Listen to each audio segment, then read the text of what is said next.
Un hombre que estaba rebuscando en un contenedor de basura hizo un descubrimiento aterrador. Un pordiosero encontró una enorme bolsa de plástico y la abrió sin saber lo que había dentro, y vio que era una pierna humana. También había una sierra. Los detectives de homicidios de Phoenix, Rico Fargosino y Joseph Petrosino, fueron los primeros en llegar al escenario del crimen. Creo que cuanto más tiempo estoy aquí, más siniestro me parece el caso. Da miedo. Desde que vine a vivir aquí, ha habido muchos incidentes en los que ha hecho falta llamar a la policía. El conductor de un camión de basura, Jesse Penia, dijo a la policía que había vaciado el contenedor una hora antes. El contenedor no está donde yo lo había dejado, así que alguien lo ha movido. No sé quién habrá sido. Enseguida pensé que los miembros de la víctima habían sido esparcidos por todos los contenedores de la zona y que íbamos a tener que buscar otras partes del cuerpo de la víctima en otros contenedores. Los detectives registraron todos los contenedores en un radio de 8 kilómetros. Confiaban en encontrar más partes del cuerpo para poder estudiar la ficha dental, las huellas dactilares o informes de personas desaparecidas. No encontraron nada.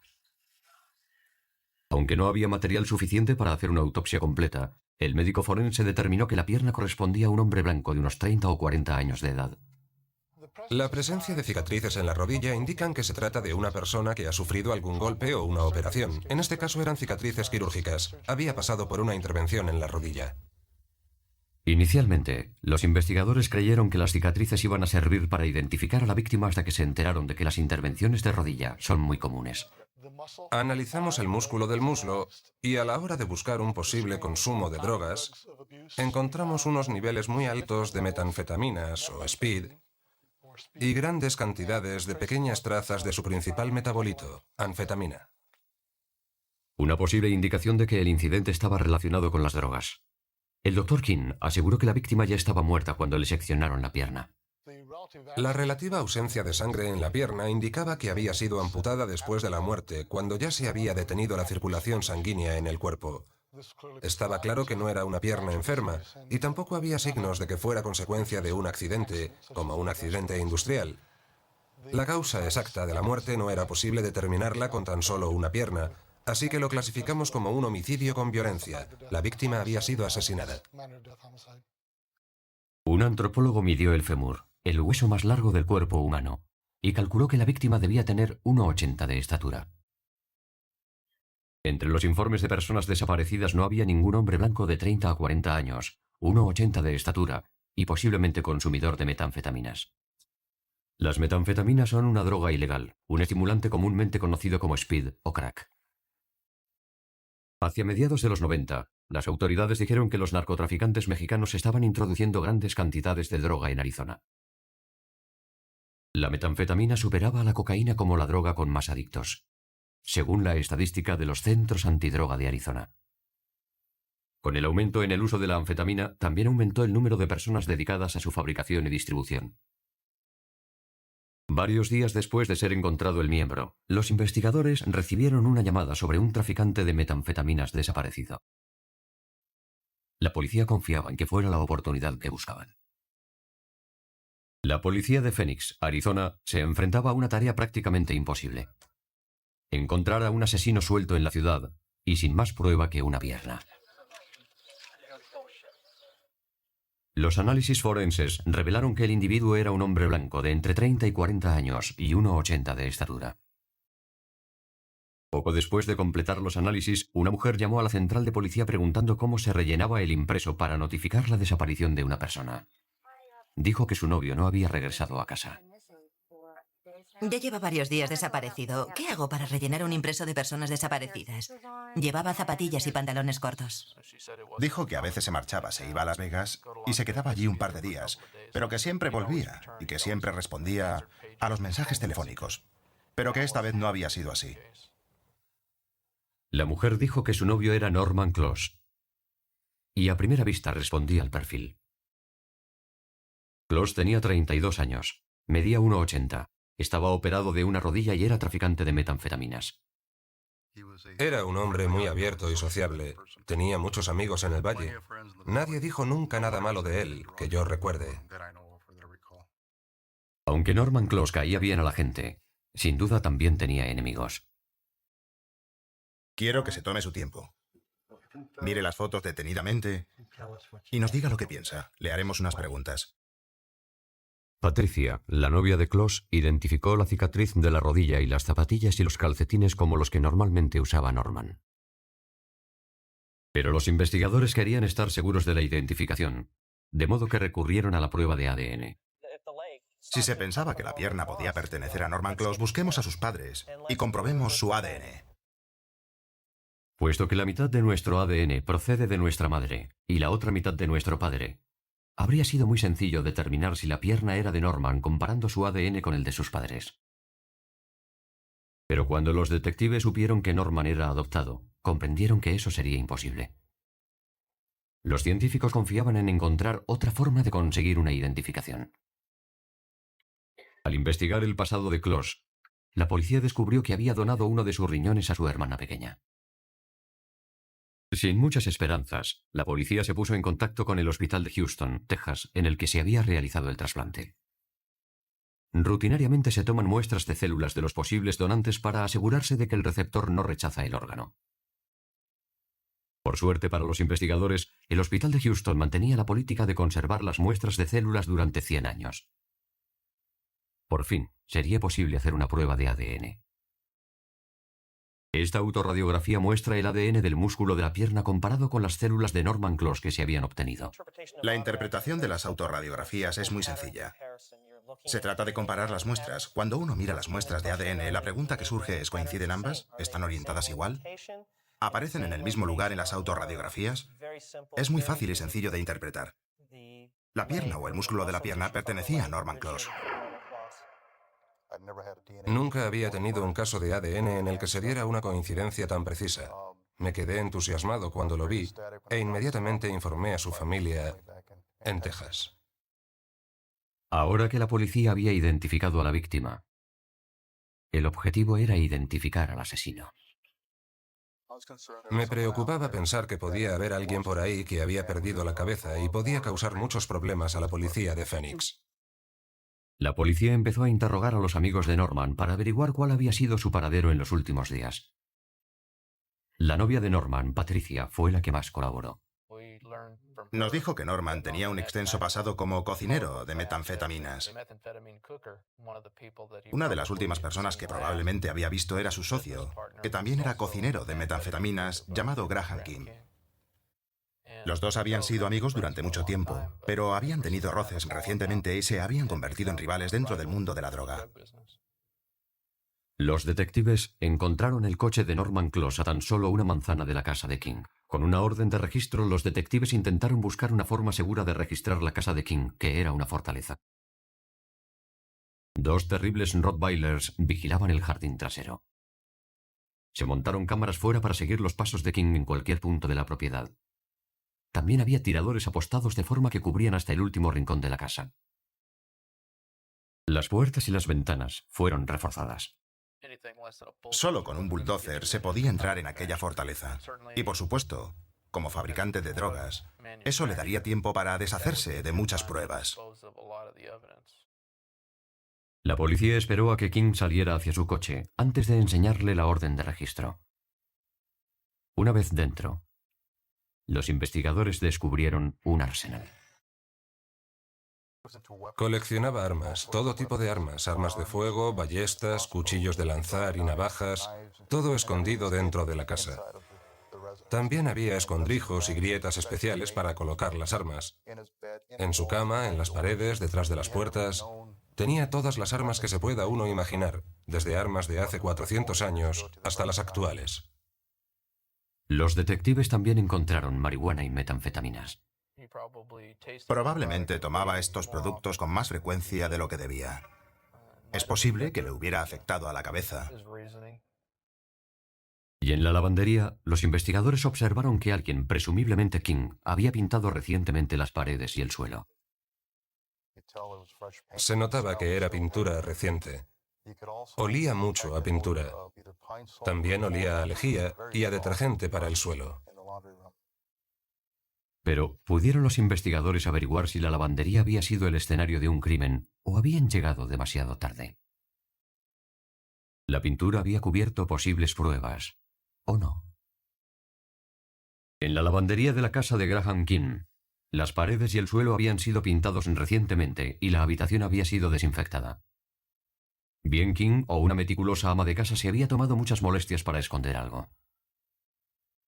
Decididos a descubrir lo que pasaba, los investigadores retiraron la mesa para planchar que estaba empotrada en la pared. Rico, echa un vistazo a esto. Detrás de la mesa había unas pequeñas manchas. Encontramos unas manchas que parecían ser de sangre. Cogimos muestras y echamos abajo toda la pared.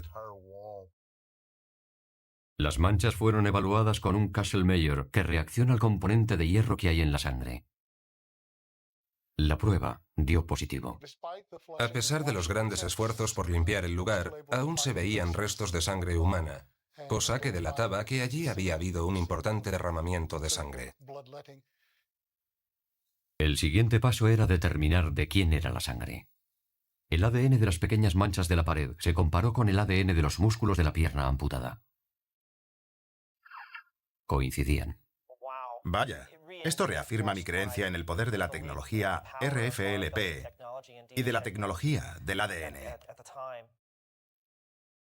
Graham se negó a responder a las preguntas. Pero la policía pronto recibió una sorpresa.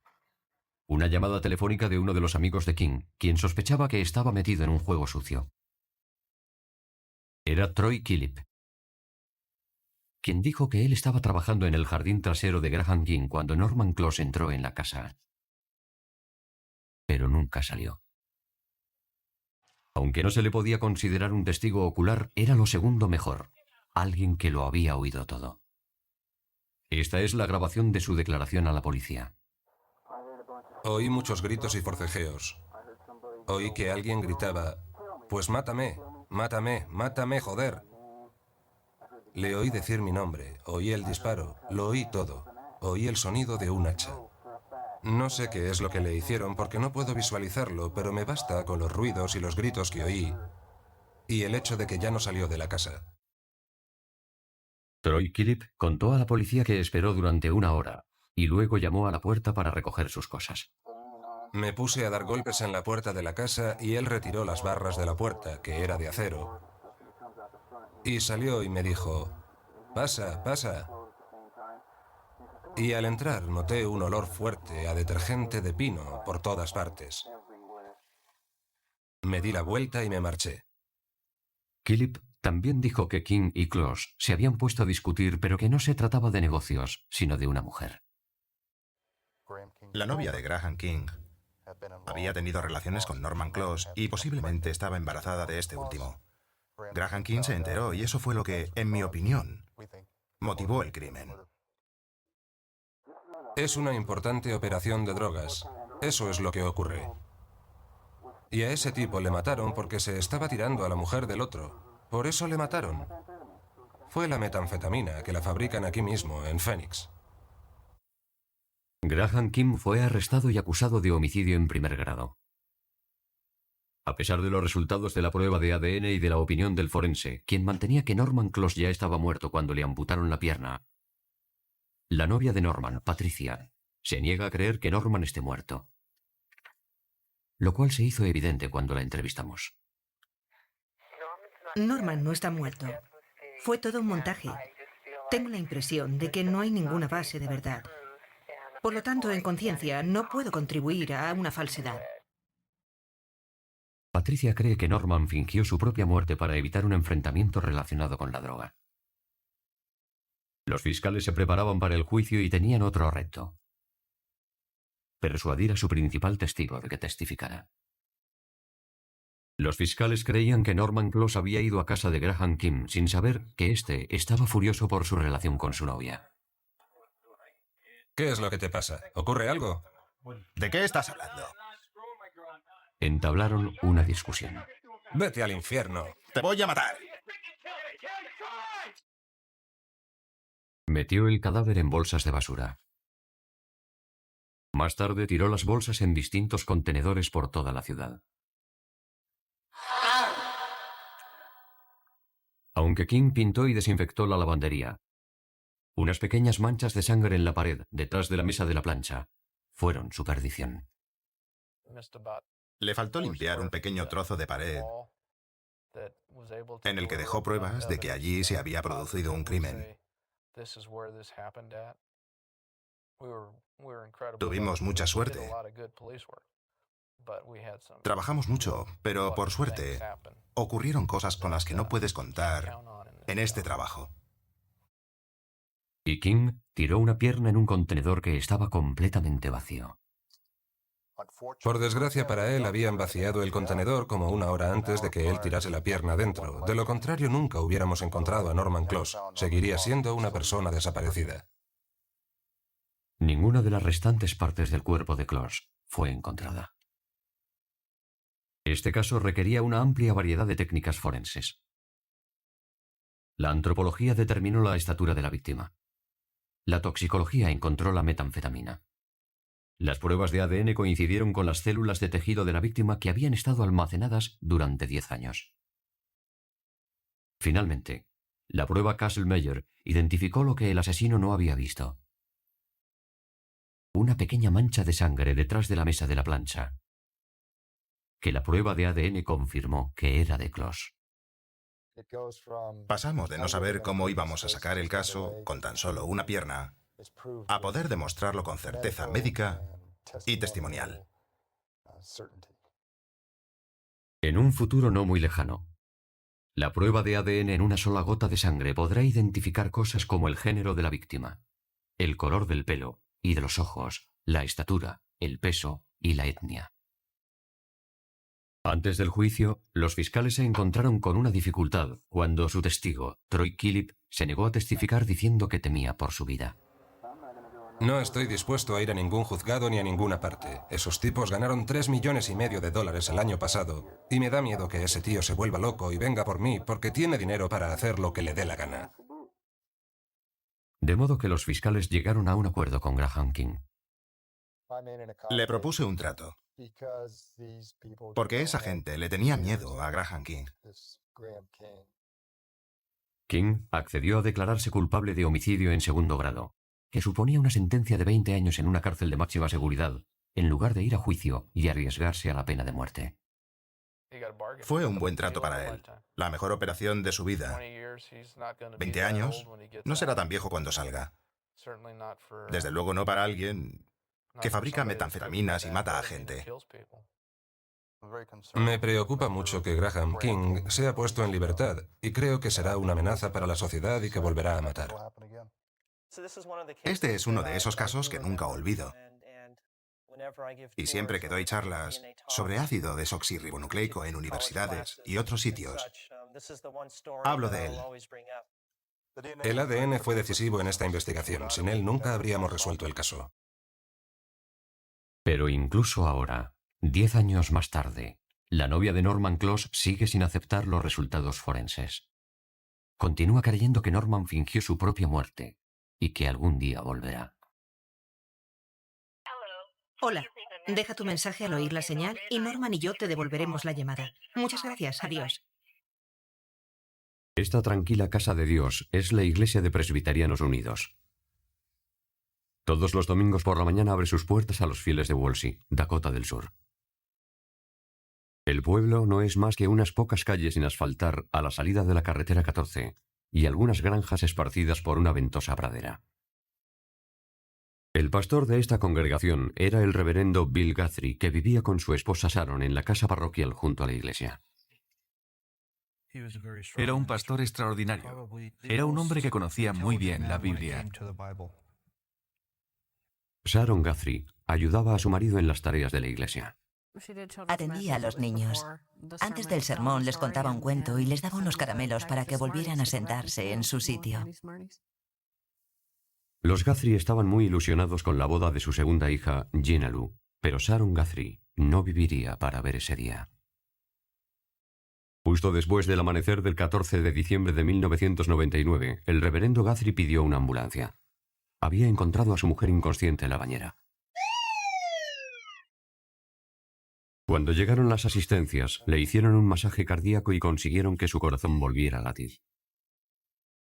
En la ambulancia le pusieron un respirador artificial, pero volvería a recuperar la consciencia. A pesar de la buena atención médica que había en la zona, los médicos de urgencias no pudieron encontrar signos de actividad cardíaca. Entre todos decidimos que era mejor dejarla morir. Al día siguiente, se certificó la muerte de Sharon Guthrie. Cuando el sheriff le preguntó al reverendo Guthrie qué había pasado, dijo que su mujer estaba perfectamente cuando él salió de casa para ir a la iglesia a rezar sus oraciones diarias. Cuando él salió de casa para ir a la iglesia, su mujer había abierto el grifo de la bañera y se estaba preparando para bañarse. Él dijo que estuvo en la iglesia unos 10 minutos y volvió a su casa. Guthrie dijo que encontró a su mujer boca abajo en la bañera y que se salía el agua. Guthrie también dijo que intentó sacar el cuerpo de la bañera, pero que no pudo. Lo único que pudo hacer fue vaciar la bañera y poner el cuerpo boca arriba, antes de pedir la ambulancia. Pensamos que se trataba de un accidente, que la mujer había tenido un ataque al corazón o algo así mientras se bañaba.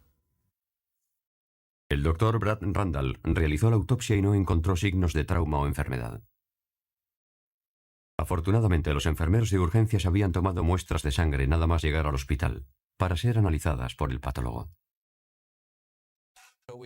De modo que teníamos muestras de una persona viva y no de una persona muerta. Es más difícil analizar la toxicología de una persona muerta que de una persona viva. Así que fue una suerte poder trabajar con esas muestras. Las muestras revelaron la presencia de 3 medicamentos en el sistema de Sharon. 2 eran medicamentos que le habían prescrito y aparecían en una concentración relativamente baja. Pero en su sistema había una droga que nadie le había recetado. La más importante era una droga llamada temazepam, que equivale a la benzodiazepina, y aparecía en concentraciones muy altas. Es una droga que no se asocia comúnmente con sobredosis letales. El temazepam es un sedante. La cantidad que había en el sistema de Sharon Guthrie dejaría a cualquier inconsciente, aunque Randall no estaba seguro de cuántas cápsulas habría tomado. Probablemente entre 5 y 10, o tal vez más. El doctor Randall estableció que la causa de la muerte había sido ahogamiento unido a una sobredosis de temazepam. La forma de la muerte no estaba clara. ¿Había sido suicidio? ¿O se trataba de un asesinato? 3 semanas después de la muerte de Sharon, su hija Gina Lou decidió seguir adelante con su boda como estaba planeado. Lo consulté con mi padre, lo consulté con mi familia, qué pensaban ellos que debíamos hacer, y lo consulté con mi marido, y entre todos decidimos que a mi madre le hubiera gustado que lo hiciéramos. De hecho, mi padre fue el que nos casó. Mientras tanto, el detective Jerry Lindbergh fue encargado de llevar la investigación de la muerte de Sharon Guthrie. Lamentablemente, la bañera en la que se había ahogado no había sido debidamente preservada para una evaluación.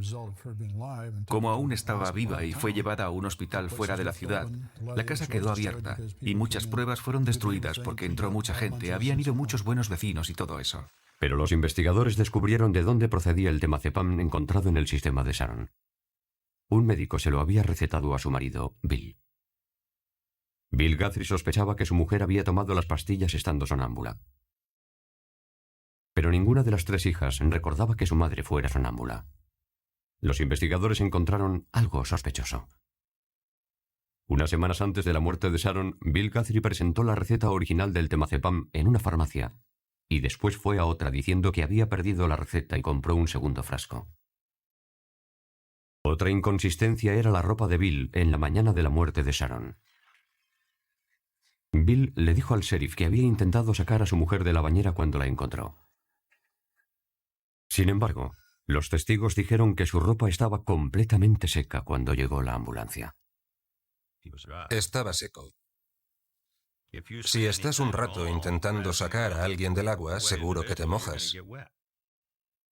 Y los investigadores descubrieron que el pastor ocultaba algo. Tenía una novia en Nebraska, había sido el cotilleo de la ciudad antes de marcharse de allí y venirse a Wolsey. Probablemente esa fue la razón por la que vino a vivir aquí. Yo la conocía de cuando estuvimos en la iglesia anterior. A mi madre no le caía bien, pero nunca supe por qué. La amante de Guthrie era un miembro importante de la iglesia de Nebraska. La relación continuó incluso después de que Guthrie se trasladara a Dakota del Sur. Cuando Guthrie aceptó el puesto en Wolsey, le dijo a su superior que necesitaba volver a Nebraska para consultar con su médico su problema de impotencia. Creo que en algunas ocasiones incluso pagaban la gasolina. Y no fue al médico, fue a reunirse con su amante. Pero con el tiempo, la amante de Guthrie se cansó de su relación clandestina. Básicamente, y según declaró ella misma, su relación era puramente sexual. Siempre se quedaban en la habitación del hotel, no salían a comer, no iban al cine. Ella ya estaba harta y quería algo más. Así que ella le presionó, pero él no hizo nada y finalmente en enero rompió con él. Y no había pruebas de que Guthrie fuera impotente. No a juzgar por lo que nos dijo la chica. Al parecer funcionaba perfectamente y hacían el amor con mucha frecuencia. Los investigadores empezaban a considerar a Bill Guthrie como sospechoso de la muerte de su mujer. Pero el adulterio y el fraude de una receta médica es una cosa y el homicidio es otra. La policía habló con la hija mayor Susan para averiguar si su padre había tenido algo que ver con la muerte de su madre. Aceptó enfrentarse a su padre con un micrófono escondido.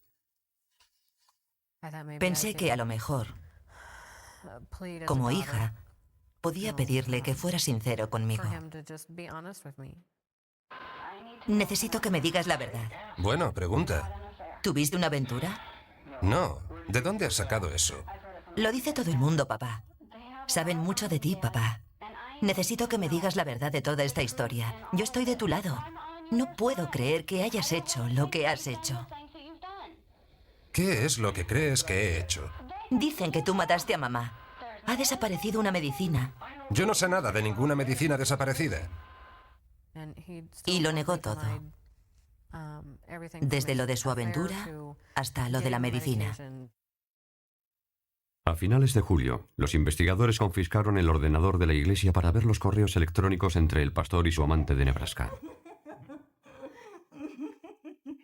Los correos electrónicos no revelaron nada.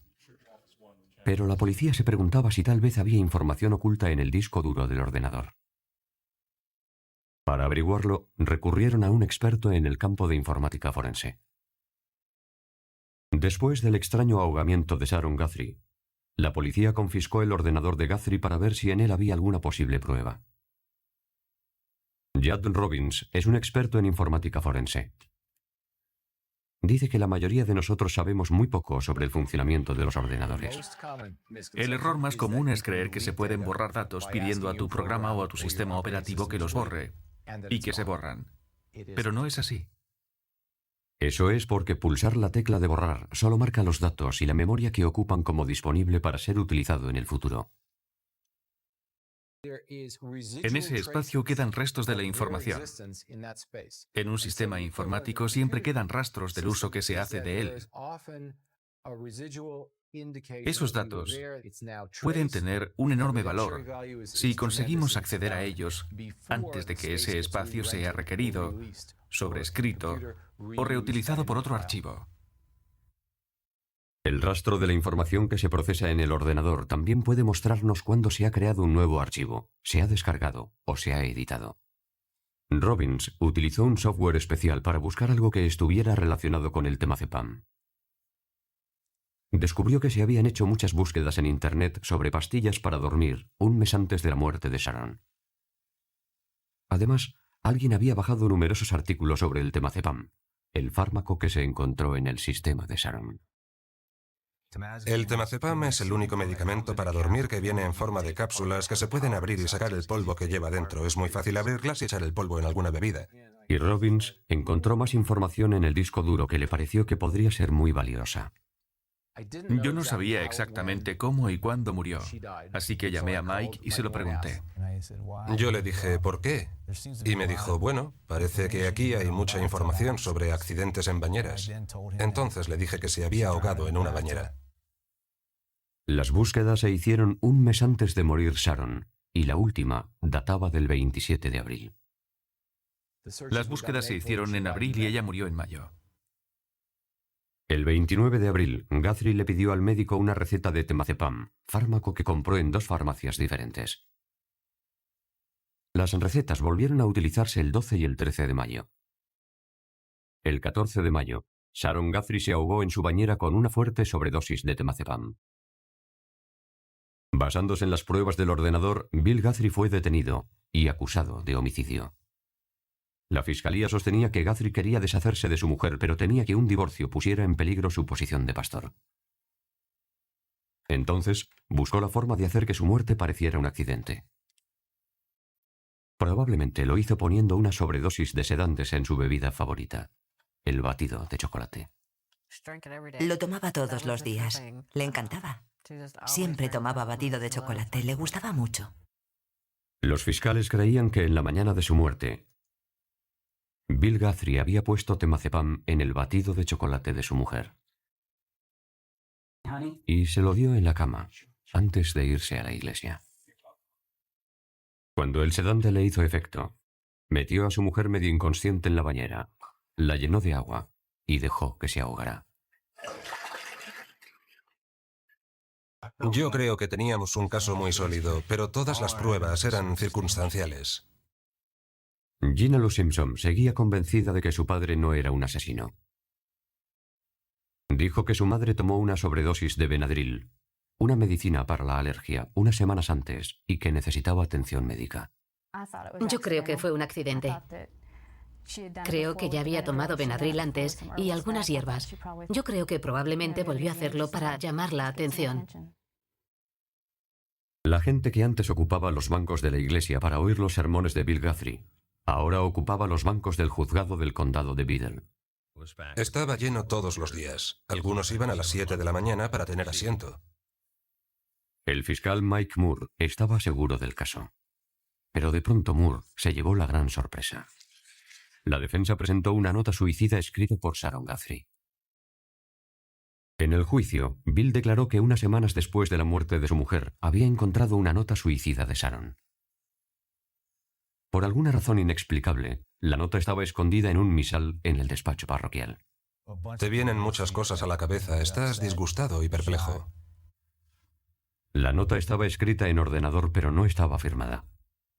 Tenía fecha del 13 de mayo de 1999, el día antes de morir Sharon, y estaba dirigida a su hija. Querida Susan, siento haber estropeado tu boda. Tu padre me ha dicho que estás preocupada ante la posibilidad de que también estropee la de Gina Lou.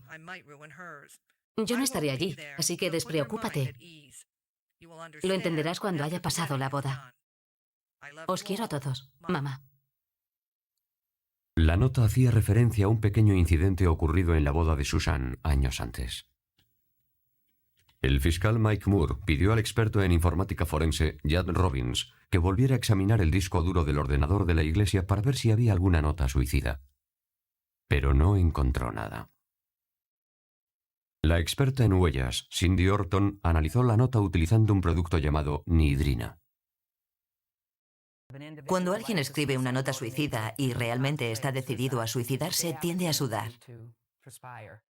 La nidrina es un buen producto porque localiza los aminoácidos producidos por el sudor. El vapor de una plancha casera aceleró el proceso y reveló numerosas huellas dactilares. Alguien estaba sudando mucho mientras escribía esa nota. El motivo lo desconozco. Bill Guthrie dijo que le había dado la nota directamente a su abogado, pero las huellas de la nota no coincidían ni con las de Guthrie ni con las del abogado. Era imposible saber si las huellas dactilares eran las de Sharon, puesto que nunca le habían tomado las huellas, ni siquiera en la autopsia. Pero si la nota había sido escrita en un ordenador y no había sido en el ordenador de la iglesia, ¿en qué ordenador fue escrita?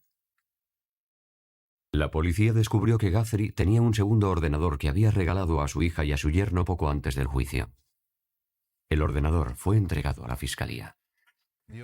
Lo único que queríamos era saber la verdad, saber exactamente lo que había pasado.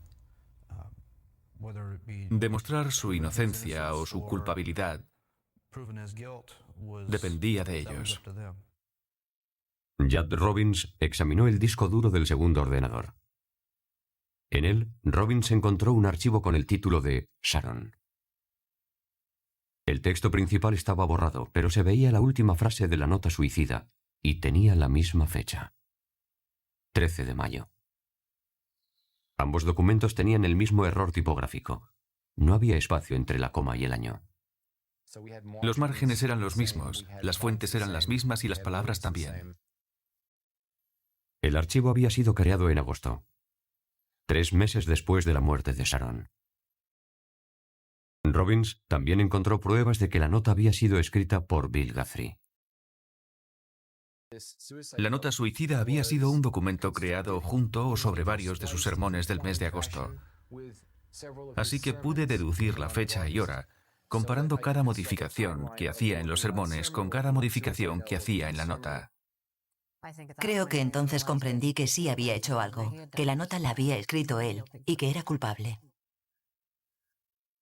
Pensé que el jurado vería lo que yo veía y que la nota suicida era un último esfuerzo de ese hombre por librarse de la cárcel, pero le descubrimos. El jurado declaró culpable a William Guthrie de homicidio en primer grado y fue condenado a cadena perpetua. Después del juicio, el cuerpo de Sharon Guthrie fue exhumado para enterrarla en Nebraska, donde había nacido. Finalmente se obtuvieron las huellas dactilares de Sharon, y Cynthia Orton las comparó con las huellas de la nota suicida. No coincidían. La cuestión que aún está por resolver es de quién eran las huellas de ese documento. Por el momento esa cuestión sigue siendo un misterio.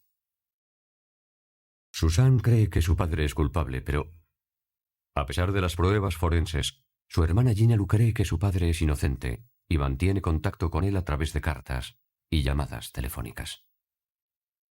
Perdí a mi madre, a mi padre y a mis hermanas con todo esto. Los perdí a todos en menos de un año. Las hermanas ya no se hablan. El fiscal dice que el caso se resolvió gracias a la ciencia forense. Dice que sin ella, Bill Guthrie sería un hombre libre. Sin esas tecnologías no hay nada que hacer.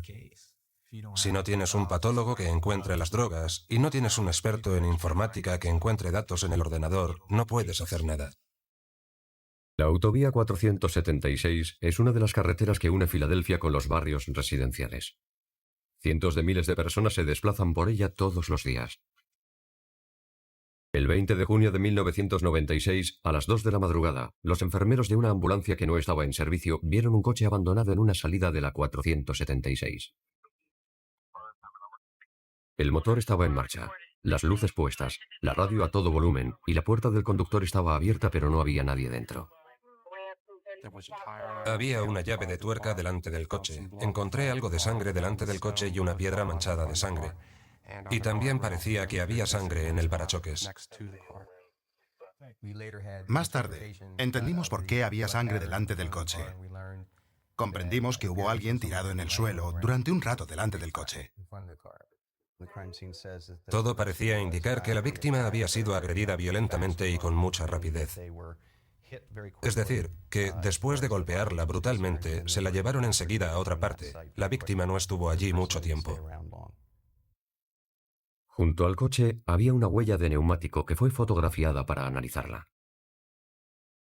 Un experto forense hizo un molde de la huella y lo envió al Laboratorio Estatal de Criminología.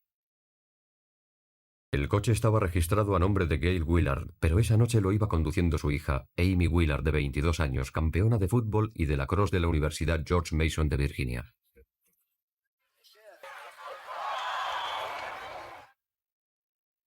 Amy estaba pasando el verano en casa de sus padres, que vivían a pocos kilómetros de donde fue encontrado el coche. Amy le dijo a su madre que se iba al bar de Smokey Joe.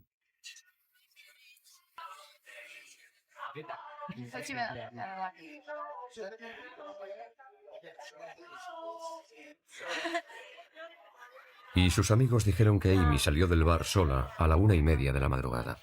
Ella nunca había ido al bar de Smokey Joe.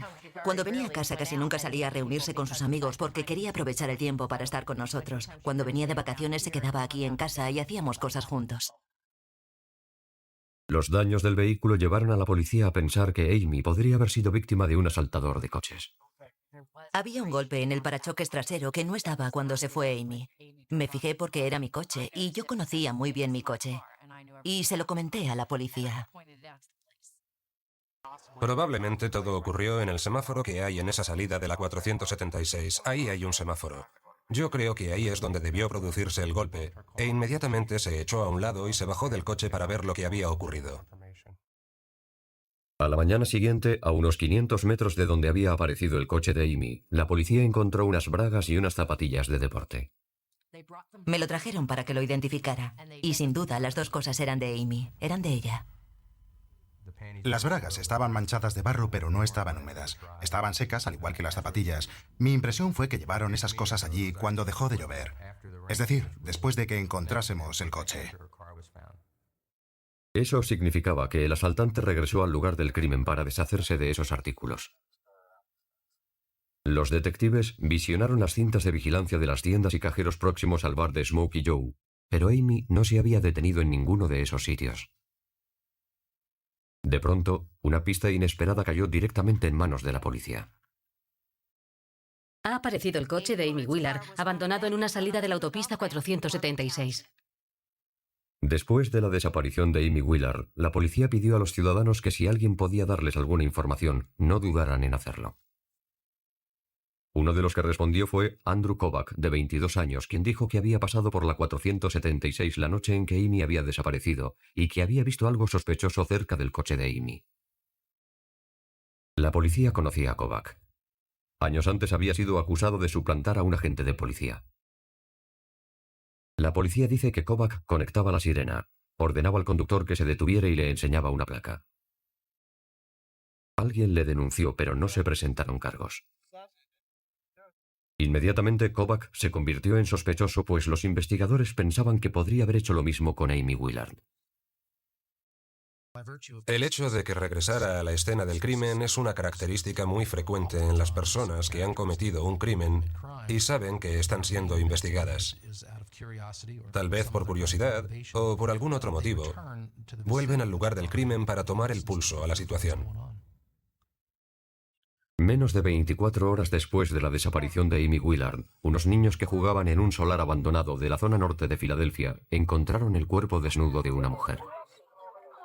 Era el cuerpo de una mujer. Lo vi y eché a correr.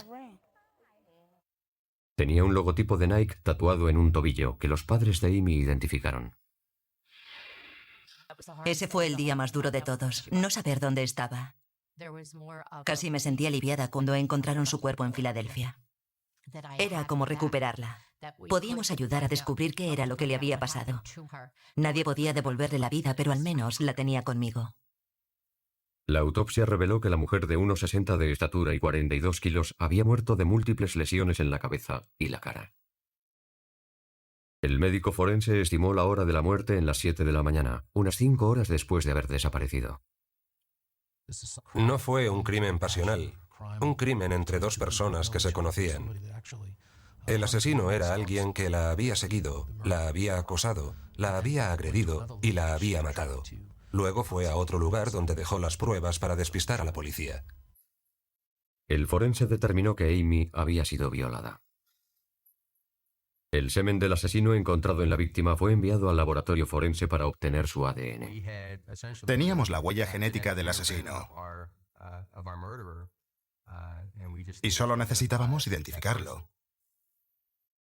El forense también describió una marca extraña en la parte superior del cuerpo de Amy, pero no se sabía bien cuál podía ser la causa.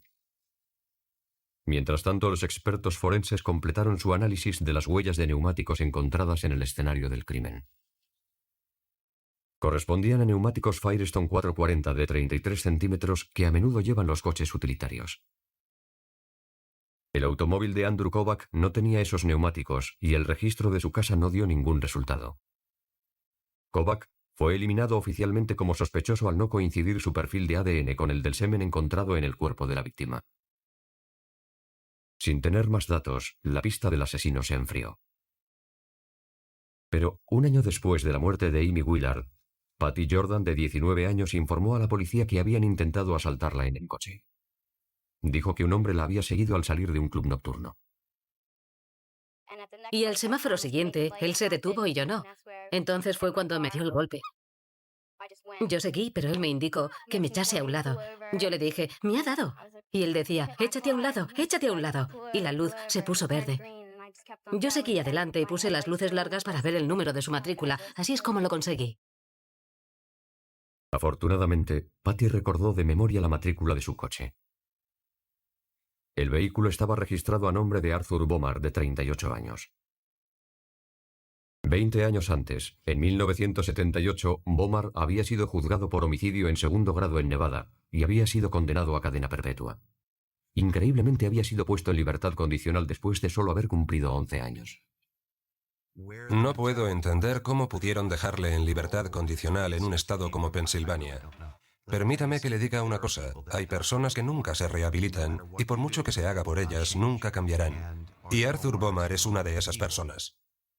Bomar tenía un largo historial de problemas con la ley, incluyendo varias agresiones a mujeres jóvenes. Se trata de un tipo que odia a las mujeres, las desprecia, quiere castigarlas y quiere sentirse viril y considera que se lo merecen. Es su forma de vengarse. Los investigadores descubrieron que el día de la desaparición de Amy Willard, la policía de Filadelfia había hecho parar a Bomar para interrogarle sobre otro asunto. Le habían detenido a unas 6 manzanas del lugar donde había aparecido el cuerpo de Amy. Era alguien a quien estábamos intentando localizar y queríamos hablar con él. La policía fue a entrevistar a Bomar sobre el caso de Amy Willard, pero no le pudieron encontrar. De modo que la búsqueda continuaba. Un año después de la muerte de Amy Willard, se había producido otro intento de asalto a un coche en Filadelfia. Según la información proporcionada por la víctima, se trataba de un exconvicto, Arthur Bomar, pero la policía no logró encontrarle. Al poco tiempo, otra mujer llamó a la policía para denunciar a un hombre que había intentado forzar la puerta de su apartamento en un tercer piso. El hombre fue arrestado y se identificó como Peter Thomas Love. En el bolsillo llevaba unas llaves de un Honda. Comprendieron que había un Honda por allí cerca, comprobaron la matrícula y descubrieron que estaba a nombre de Arthur Bomar y correspondía a un Ford Escort de 1993, propiedad de Arthur Bomar. La policía también descubrió que Peter Thomas Love era un alias y que de hecho era Arthur Bomar. Pero ¿por qué la matrícula de Bomar estaba en un Honda y no en su Ford Escort de 1993? La respuesta era sencilla. Era un coche robado que pertenecía a María Cabuenos, una mujer de 25 años que llevaba desaparecida 3 meses. María Cabuenos era una joven que vivía en la ciudad de Filadelfia. Su familia había informado de su desaparición. Se suponía que tenía que haber ido al trabajo una mañana y no apareció. Los investigadores creían que Cabuenos había desaparecido cuando iba por la autovía 476, la misma carretera en la que había sido asaltada Amy Willard. Se encontró sangre seca en el maletero del coche de María, que Bomar iba conduciendo. Los dos parachoques estaban ligeramente arañados, igual que el coche de Amy Willard. Inmediatamente Bomar se convirtió en sospechoso de la desaparición de María. Ahora más que nunca, la policía creía que Bomar podría estar implicado en la muerte de Amy Willard. Entrad conmigo. Os contaré lo que queráis saber, pero no me saquéis en la tele. No estoy acusado de nada. Su coartada era que él estaba en una fiesta de cumpleaños y no a la entrada del bar en el que estuvo Amy aquella noche. Dijo que había estado con una familia. No se trataba de una familia, sino de una mujer con la que estaba saliendo, y esa mujer tenía un hijo. Pero la novia de Bomar lo desmintió. Dijo que Bomar estuvo en el bar de Smokey Joe la noche que Amy Willard desapareció. La policía volvió a examinar los hechos en busca de pruebas que pudieran implicar a Bomar en el asesinato. Un año después de la muerte de su hija, Gail Willard, que trabajaba como enfermera en urgencias, pidió que le enseñaran las fotos de las lesiones de Amy. Me enseñaron una foto en la que, según ellos, había una marca en forma de diamante. Y les dije, esto no tiene forma de diamante, es una quemadura. No era una quemadura producida por fuego. Probablemente se la había hecho al contacto con algo que cortaba, pero sin duda era la marca de una quemadura y era desigual. Inmediatamente los investigadores se pusieron a buscar el coche de Bomar, el coche que Bomar iba conduciendo la noche de la desaparición de Amy. Pero recibieron una mala noticia. El coche había sufrido una colisión unos meses después de que desapareciera Amy. Localizaron a la empresa de grúas que se lo había llevado y fueron a un solar donde encontraron el Ford Escort verde que había estado allí parado durante más de un año. Y en el coche podía haber importantes pruebas que no habían tenido la ocasión de ser analizadas por los forenses. Un examen externo del Forescore mostró ligeros daños en el parachoques delantero. Al menos uno de los neumáticos era un Firestone 440 de 33 centímetros, el mismo tipo de neumático que dejó la huella encontrada en el escenario del crimen. Nuestro experto en huellas de neumáticos nos dijo que no solo era el mismo modelo y tamaño, sino que estaba igual de desgastado, lo que aclaraba bastante las cosas. La colaboración de los forenses fue decisiva. El coche de Bomar había estado a la intemperie y sin techo durante más de un año. Por eso no era de extrañar que la policía no encontrase restos de sangre en el interior. Bomar había estado trabajando anteriormente en el quirófano de un hospital donde aprendió todas las técnicas para limpiar la sangre. Hasta que la policía decidió estudiarlo más a fondo. Desmontamos el coche pieza por pieza, sacamos los asientos, retiramos la moqueta, pasamos la aspiradora en busca de pruebas, lo desmontamos todo, desmontamos los paneles de las puertas y detrás de ellos encontramos sangre. Más tarde se comprobó que la sangre encontrada en el asiento del acompañante correspondía a Amy Wheeler. Pero el descubrimiento más impactante fue algo que vio la policía debajo del vehículo cuando lo estaban transportando. El sol estaba dando directamente a los bajos del coche e iluminaba el cárter. Y al ver el cárter, todos coincidimos en que tenía la misma forma que las marcas encontradas en el cuerpo de Amy Wheeler. El dibujo en forma de X del cárter era impresionantemente similar a la marca encontrada en el cuerpo de Amy. Un experto del Instituto de Patología de las Fuerzas Armadas confirmó que el dibujo del cárter coincidía con la marca del cuerpo de Amy. Todos los violadores y hasta cierto punto los asesinos en serie eligen a sus víctimas llevados por una fantasía. Tienen una fantasía en la cabeza. Todos los crímenes violentos tienen su origen en una fantasía. La acusación sostenía que Amy Wheeler captó la atención de Arthur Bomar en el bar de Smokey Joe.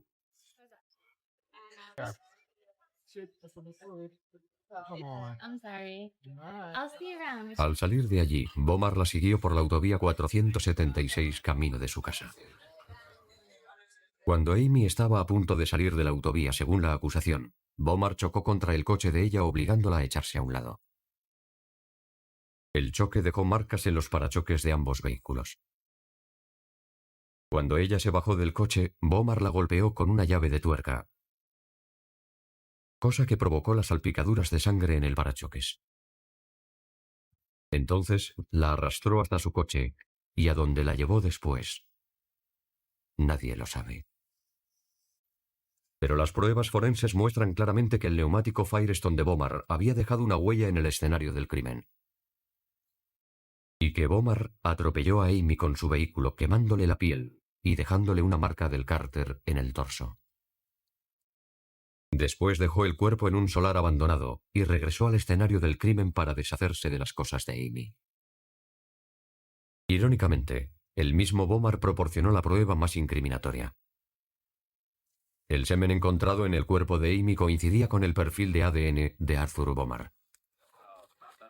Antes de celebrarse el juicio de Bomar, la policía encontró restos del cuerpo de María Cabuenos en el cercano condado de Bucks, Pensilvania. Cuando Bomar fue detenido, iba conduciendo el coche de María Cabuenos.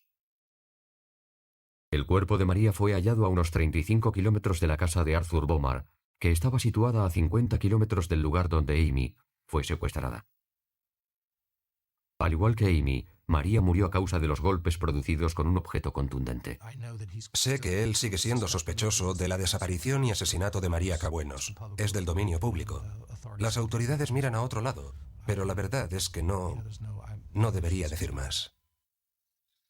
Durante el juicio, la defensa argumentó que Bomar había estado desatendido de niño y tenía un bajo cociente intelectual. Fue necesario reprimir a Bomar varias veces durante el juicio por sus arranques violentos. A la salida de la audiencia, la familia de Bomar desahogó su frustración con los reporteros. ¡Dejadme en paz! ¡Fuera! ¡Dejadme en paz!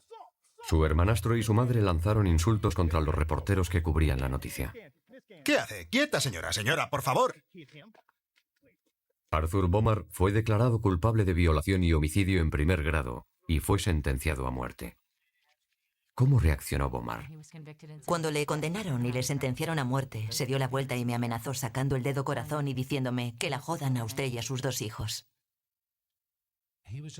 Era un asesino frío y cruel, un verdadero depredador. En toda mi carrera, no me he visto frente a nadie tan peligroso, tan despiadado y tan frío como Arthur Bomar. No se merece que nadie piense en él. Es un ser despreciable y vil.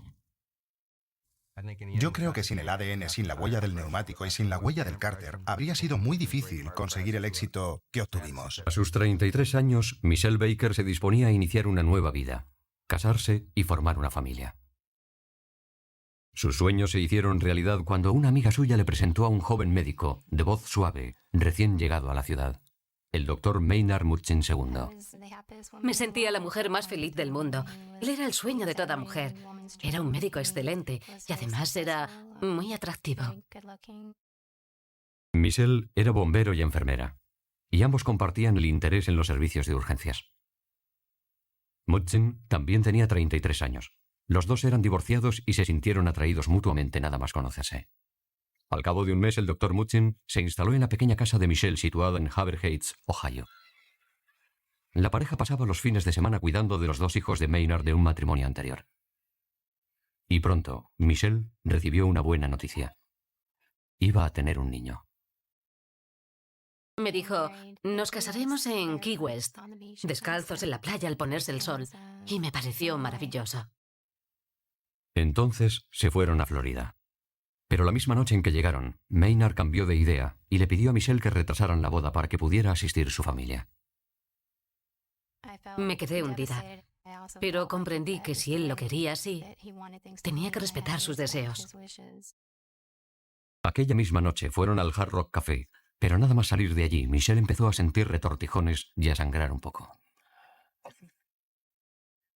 Afortunadamente, como Maynard era médico, la tranquilizó y le dijo que no tenía ninguna importancia. Me dijo que me echase, que no pasaba nada y que al día siguiente estaría bien. Al volver de las vacaciones, Michelle fue a ver a su médico, el doctor John Shai, para asegurarse de que todo estaba en orden. Intenté tranquilizarla y decirle que no me parecía que tuviera importancia. Yo creo que a Michelle lo que le preocupaba era su edad y que además era su primer embarazo y estaba asustada. También le preocupaba que había padecido endometriosis y ella creía que eso iba a ser un problema, pero yo le dije que las posibilidades de que hubiera un problema eran mínimas. Maynard compró esta casa de $320,000 para criar al nuevo hijo. Todo iba demasiado rápido, todo. Lo del niño, la relación amorosa. Me parecía increíble lo que me estaba pasando. Pero el embarazo de Michelle estaba resultando difícil. Los retortijones iban en aumento y a veces sangraba.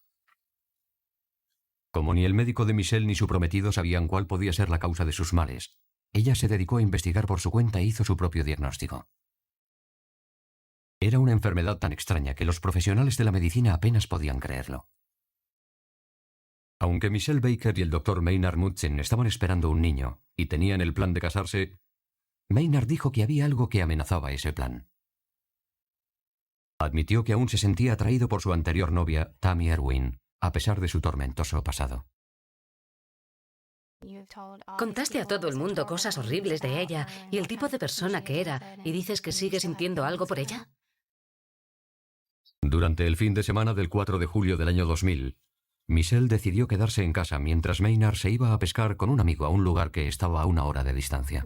Pasamos la mañana juntos y estuvimos muy a gusto. Muy a gusto. Luego cogió algo de ropa y se marchó.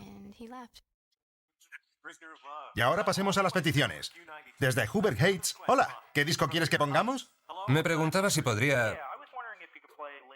Pero esa noche, Michelle tenía puesta una emisora local y oyó una voz familiar que pedía una canción.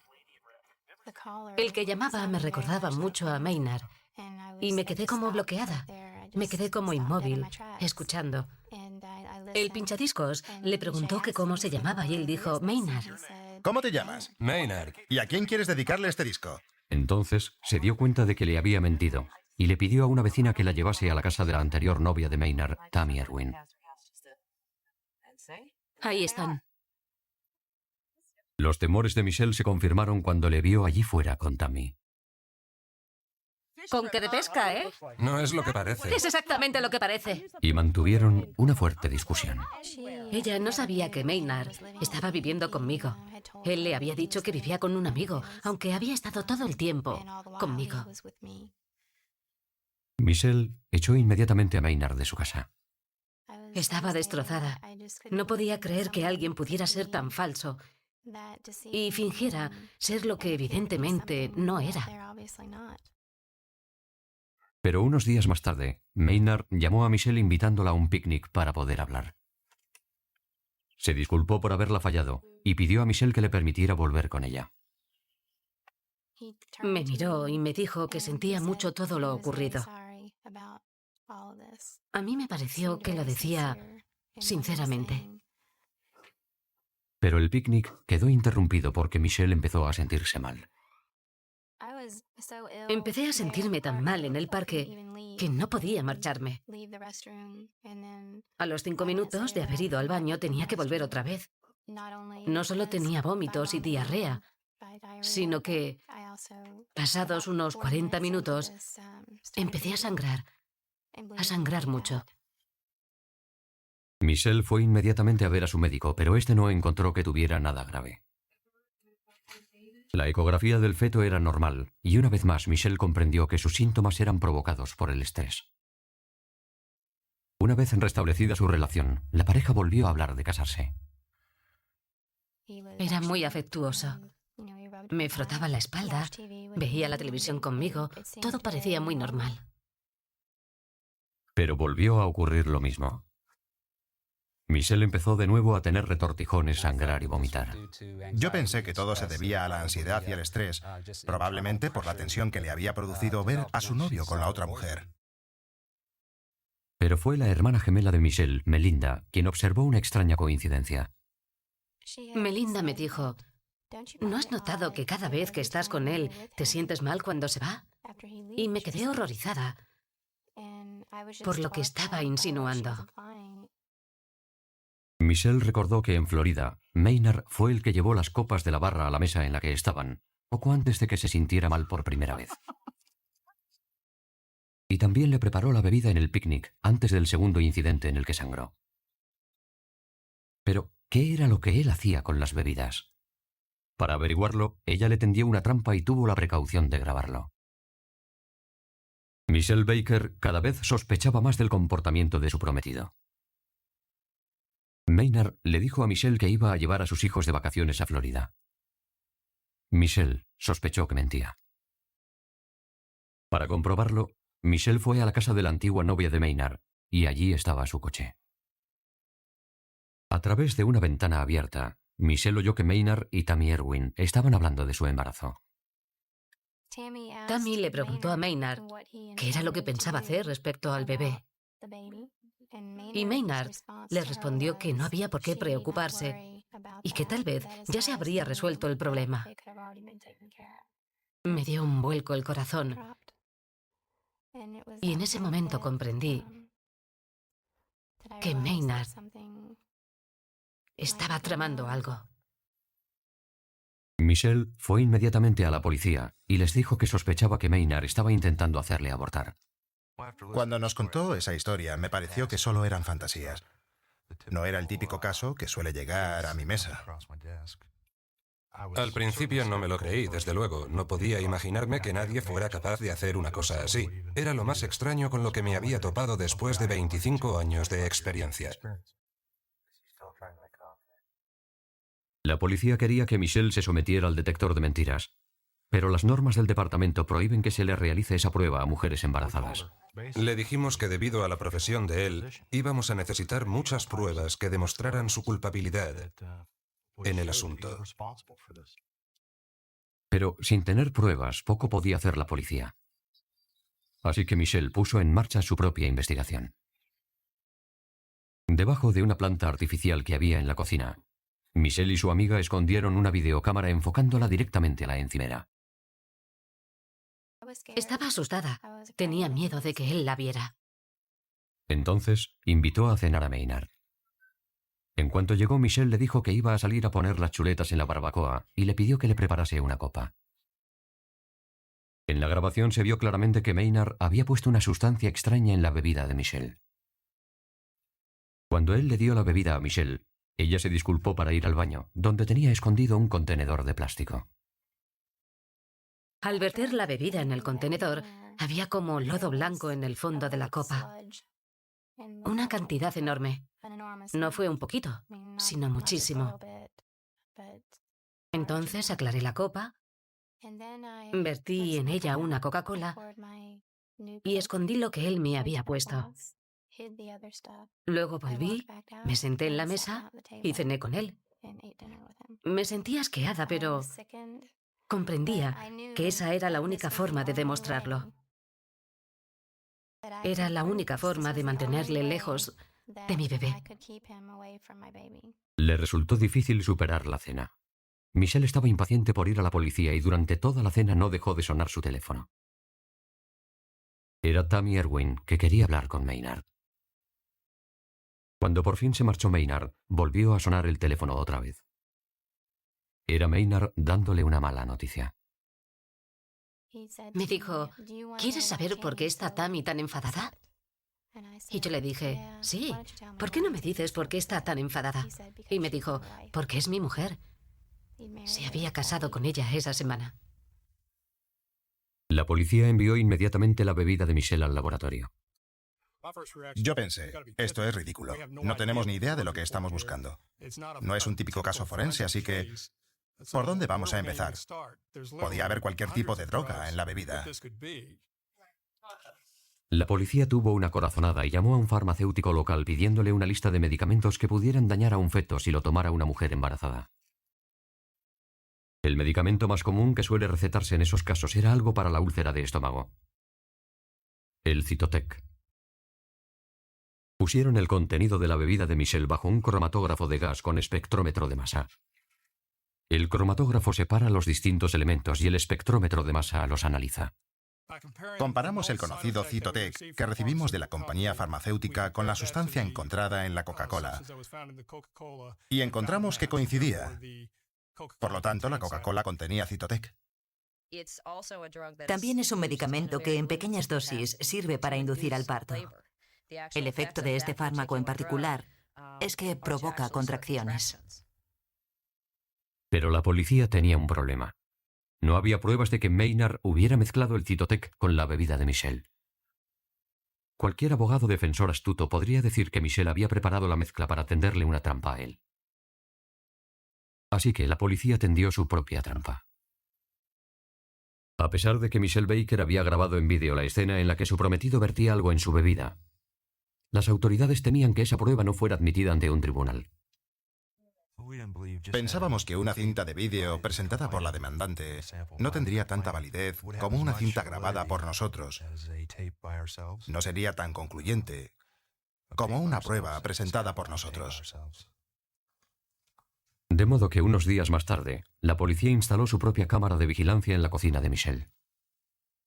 La colocaron dentro de la figura de un bombero salvando a una niña. La cámara estaba enfocada hacia la encimera de la cocina de Michelle. Y de nuevo, Michelle invitó a Maynard a cenar. El detective Richard May y yo nos quedamos en el garaje viendo todo lo que pasaba en la cocina. Como un reloj, exactamente igual que en la grabación anterior, cuando Michelle Baker salió para poner las chuletas en la barbacoa, el Dr. Munson sacó un vial de su bolsillo y lo vertió en la bebida de ella. Los dos detectives entraron en la cocina y le detuvieron. Espero que sean vitaminas lo que ha puesto usted ahí. Queda arrestado. Las manos en alto. En ese momento señalé a la cámara y le dije, ahí arriba, le estamos grabando. Y entonces fue cuando vio la cámara. Yo le había dicho que no tenía que preocuparse por el bebé. Y sin embargo, intentó matar al bebé y matarme a mí. Era un hombre que lo tenía todo, pero en cuestión de 6 minutos destrozó su carrera y, por supuesto, la vida de Michelle. El Dr. Munson explicó enigmáticamente por qué lo había hecho. Básicamente, había puesto veneno en la bebida con la intención de deshacerse del problema. Le pregunté si él consideraba que el problema era el bebé y él dijo que sí. Los análisis del laboratorio confirmaron que en la bebida también había Cytotec. Al registrar el coche de Munchen, la policía encontró aún más Cytotec. El doctor Maynard Munchen fue acusado de intento de asesinato. Yo lo encuentro despreciable. Me avergüenzo de que sea médico. Yo creo que abusó de su autoridad y de su facilidad para obtener fármacos y envenenó a su prometida. A pesar de haber ingerido Cytotec varias veces, el feto de Michelle parecía normal. Iba a la consulta del médico todas las semanas y me hacía una ecografía al mes. Mi médico era sumamente cauteloso en cuanto a lo que buscaba. Mientras tanto, Munchen salió en libertad bajo fianza a la espera del juicio. Yo necesito a mi familia y ellos me necesitan a mí, sobre todo a mis hijos. Necesito verles, abrazarles y darles el cariño que se merecen. Pronto se sabrá la verdad. ¿Qué? Que pronto se sabrá la verdad. Poco antes del juicio, embarazada de 28 semanas, Michelle dio a luz a una niña muerta, a la que puso el nombre de Makayla. Estaba muerta. Fue un mal día. Pero vinieron mis padres, que estuvieron allí para el parto. Vinieron todos. Y mis amigas. La cogieron en brazos, la pasearon y todos le dijimos lo mucho que la queríamos. Como el forense no encontró restos de Cytotec en la placenta, estableció la causa de la muerte como indeterminada. Hizo declaraciones, tanto orales como escritas, admitiendo lo que había intentado hacer. Había intentado deshacerse del bebé porque su mujer no quería que él tuviera que hacerse cargo de él. Michelle cree firmemente que Maynard fue el responsable. Yo sé que fue él quien lo hizo. Y confío plenamente en que un día reciba el castigo que merece. Debido al estrés que un juicio hubiera provocado en Michelle y su familia, los fiscales llegaron a un acuerdo con el doctor Munchen y su esposa Tammy, con la aprobación de Michelle. La mujer de Munchen, Tammy, se declaró culpable de haber rellenado la receta del Cytotec y fue puesta en libertad condicional. El doctor Munchen se declaró culpable de haber contaminado una sustancia para el consumo humano y de agresión con alevosía. Fue sentenciado a 5 años de prisión. También fue despojado de su licencia de médico y nunca más podrá volver a ejercer la medicina en los Estados Unidos. Estoy enfurecida y dolida. Y tengo muchas preguntas. Y por muchos psicólogos a los que vaya, no me pueden responder a ninguna de ellas. Es muy duro. Michelle guarda las cenizas de Makayla dentro de una preciosa figura acrílica rodeada de ángeles.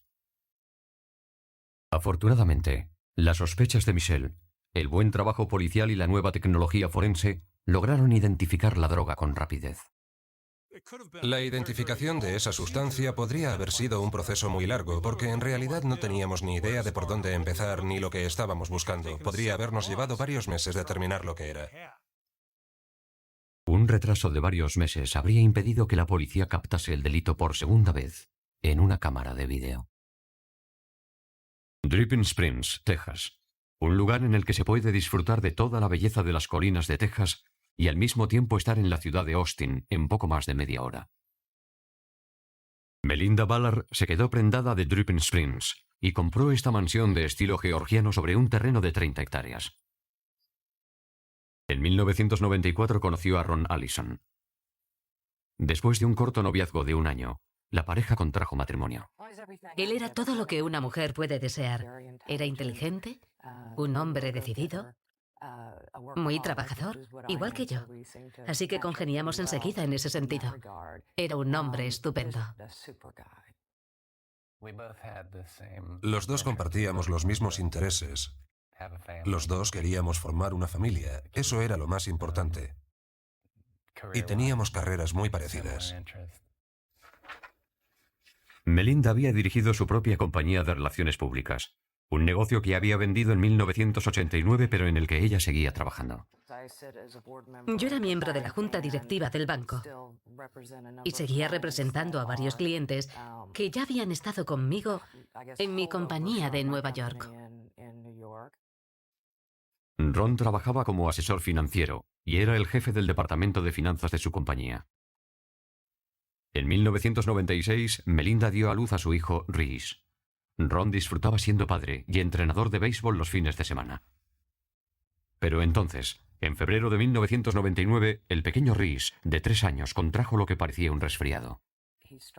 Empezó a tener problemas respiratorios y le costaba mucho coger aire. Hacía... Y pensamos, vaya, a lo mejor está haciendo demasiado ejercicio o algo. Los síntomas persistían. Un mes después, Reese parecía estar empeorando en lugar de mejorar. Al principio pensamos que sería porque Reese estaba en preescolar y en guarderías, y que los críos siempre se contagian unos a otros con catarros y virus y esas cosas. Los médicos no encontraban nada malo. Las pruebas no eran concluyentes. Cuando se le hicieron las pruebas para la alergia, los resultados también fueron negativos. Al poco tiempo, los problemas de Reese pasaron de ser respiratorios a ser neurológicos. Reese, que había aprendido el abecedario de la A a la Z, ahora ya no sabía pasar de la D. Se estaba deteriorando muy rápido y fuimos llevándole de médico en médico. Nos decían que algo le pasaba, pero que no sabían lo que era. Los médicos habían fracasado, pero un equipo de científicos forenses y epidemiólogos tuvo más suerte. Melinda Ballard llevaba una vida de ensueño. Ella y su marido tenían una casa maravillosa, un hijo sano y adorable y carreras de éxito. Hasta que su hijo de 3 años empezó a desarrollar una grave enfermedad. No sabía si tenía alguna extraña enfermedad de la que nadie sabía nada. No sabía qué pensar, pero sabía que estaba empeorando y que en ese momento no sabíamos cómo enfrentarnos a la situación. Reese seguía con asma, fuertes ataques de asma. Es más, el especialista nos dijo que tenía tejido cicatrizado en los pulmones. Pero aún así, nadie encontraba la causa. Los compañeros de trabajo de Ron decían que el estrés que le producía la enfermedad de su hijo estaba empezando a pasarle factura. Ron estaba sentado a su mesa y estaba mirando la pantalla de su ordenador, algo que era normal. Pero cuando me acerqué a su mesa, me di cuenta de que estaba mirando a una pantalla en blanco. Y Ron también manifestaba otros síntomas. Salió del supermercado y no recordaba dónde había aparcado su coche. Ni siquiera sabía qué coche tenía. Tardó unas 5 horas en volver de hacer la compra, cuando solo debía tardar 20 minutos. Y cuando llegó a casa, todo se le había derretido y me dijo, no lo entiendo. Me estoy quedando en blanco. No sabía lo que me estaba pasando y se me estaban aflojando los tornillos y tenía miedo. Ron acudió a un neurólogo para hacerse unas pruebas. Los resultados indicaban un grave deterioro de su capacidad cognitiva. El médico me pidió que me sentara y me dijo que tenía muy desarrollada la enfermedad de Alzheimer, basándose en los resultados de las pruebas neurológicas. Pero eso fue lo único que pudo decirme, que estaba funcionando a ese nivel y que estaba yendo a peor, pero que no sabían exactamente por qué ni qué hacer para corregirlo. El 1 de abril de 1999, Melinda cogió un vuelo de Southwest Airlines con destino a Little Rock, Arkansas. Era un vuelo que cambiaría para siempre su vida. Un hombre llamado Bill Holder viajaba en un asiento junto al de Melinda. Íbamos camino de Dallas, que era la primera escala, y la escuché hablando con unas personas que había a nuestro lado. Y ella se quejaba de todos los extraños problemas de salud que estaba teniendo su familia.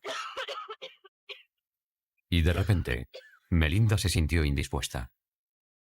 Empecé a toser y a escupir sangre. Y Bill Holder me dijo, pero señora, ¿qué es lo que le pasa a usted? Y le dije, no tengo ni idea. Entonces le pregunté si tenía alguna gotera en su casa y ella me dijo, sí, tengo muchas goteras en casa. Le dijo a Holder que un mes antes había tenido una gotera en su casa que había hecho que se levantara el suelo de madera. Un fontanero había reparado la gotera que estaba en la tubería que iba a la máquina de cubitos de hielo de la nevera. Holder empezó a sospechar que podría ser un moho el que estuviera causando los problemas de la familia. Holder era propietario de Assured Indoor Air Quality, una empresa que se dedica a purificar el aire de los edificios. Pero Melinda descartó esa posibilidad. Ella siempre mantenía su casa impecable y ningún miembro de su familia padecía ninguna alergia. El alergólogo nos fue pinchando con una aguja para averiguar si éramos o no alérgicos a los mohos. Y resultó que no lo éramos. Así que lo descartamos como causa del problema. Pero durante su conversación en el avión, Holder había dicho algo profético. Me dijo, eso no es solo un moho, señora. Eso es veneno. Sospechando que podía haber alguna clase de moho detrás de las paredes o en alguna parte de los techos, Ron y Melinda decidieron no correr riesgos y dejaron la casa para instalarse en las habitaciones que tenían encima de la cochera. Pero aún después del traslado, los problemas neurológicos de Ron seguían empeorando. En la oficina, cuando atendía una llamada, a los 10 o 20 minutos ya no sabía qué es lo que me habían dicho. Si había alguna clase de moho en las paredes o en los techos, ¿cómo podrían encontrarlo los investigadores? Los médicos empezaban a sospechar que podría haber algo en la casa que estaba haciendo enfermar a Ron, Melinda y Reese. Era una finca de 30 hectáreas. Había una laguna artificial donde Melinda había puesto cisnes y siluros, una cuadra para los caballos y un cenador junto a la piscina. La casa en sí era inmensa, 1100 metros cuadrados con una decoración inspirada en la versión cinematográfica de Tara, la casa de la plantación de Escarlata O'Hara, en lo que el viento se llevó. Tenía muchas columnas, todo en estilo georgiano, con su velador, y era una casa magnífica. Los expertos empezaron a centrarse en la posibilidad de que se tratase de un moho.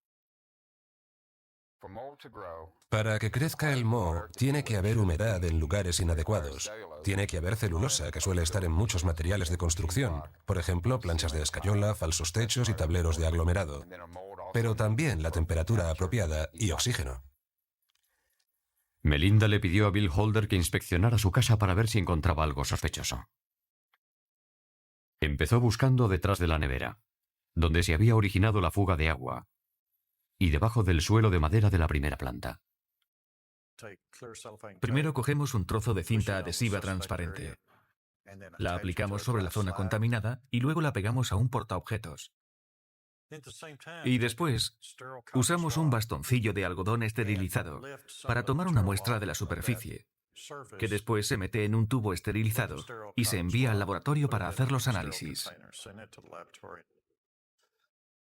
El doctor David Strauss es profesor de microbiología e inmunología en la Universidad de Texas. Estuve como una media hora dentro de la casa y hablando con Bill, el señor Holder. Le dije, Bill, no me encuentro muy bien, tengo que salir de aquí. Y fue salir por la puerta y desmayarme al primer paso. No conseguía mantenerme en pie sin que me ayudaran. Las muestras se analizaron en el Centro de Salud de la Universidad de Texas. Los técnicos trataron las muestras y después las observaron bajo un microscopio de gran aumento. Las tomas de las superficies se transfirieron a una placa de Petri y se pusieron en una incubadora durante 5 o 7 días. De haber esporas presentes, el moho crecería y podría ser analizado bajo el microscopio. La mayoría de los mohos que hay en las casas son inofensivos, pero el doctor Strauss encontró un tipo de moho en la casa que no era precisamente inofensivo. Era un moho tóxico y potencialmente mortífero conocido por el nombre de Stachybotrys. Según los expertos, hay esporas de Stachybotrys en muchos materiales de construcción. Mientras esos materiales permanezcan secos, las esporas no representan ningún problema para la salud. Pero cuando las esporas entran en contacto con el agua de una gotera, por ejemplo, y están en un ambiente húmedo y oscuro, y se encuentran junto a materiales con celulosa como los paneles de escayola o el aislamiento térmico, las esporas empiezan a multiplicarse con mucha rapidez y producen un veneno altamente tóxico al que llamamos micotoxinas. Las micotoxinas se encuentran en el exterior de las esporas y cuando inhalamos las esporas del moho, también llegan las micotoxinas a los pulmones. Más tarde, Bill Holder volvió a la casa para hacer analizar el aire. Se colocaron unos cilindros por toda la casa para capturar cualquier espora que pudiera estar flotando en el aire. Poco tiempo después, comunicaron los resultados a Melinda. Nos dijeron que estaban por todas partes, incluso en el apartamento donde estábamos viviendo, y que lo mejor sería que nos marcháramos. Para evitar posibles contagios, pidieron a la familia que abandonara la finca inmediatamente y que no se llevaran nada con ellos. En aquel momento salimos disparados de allí.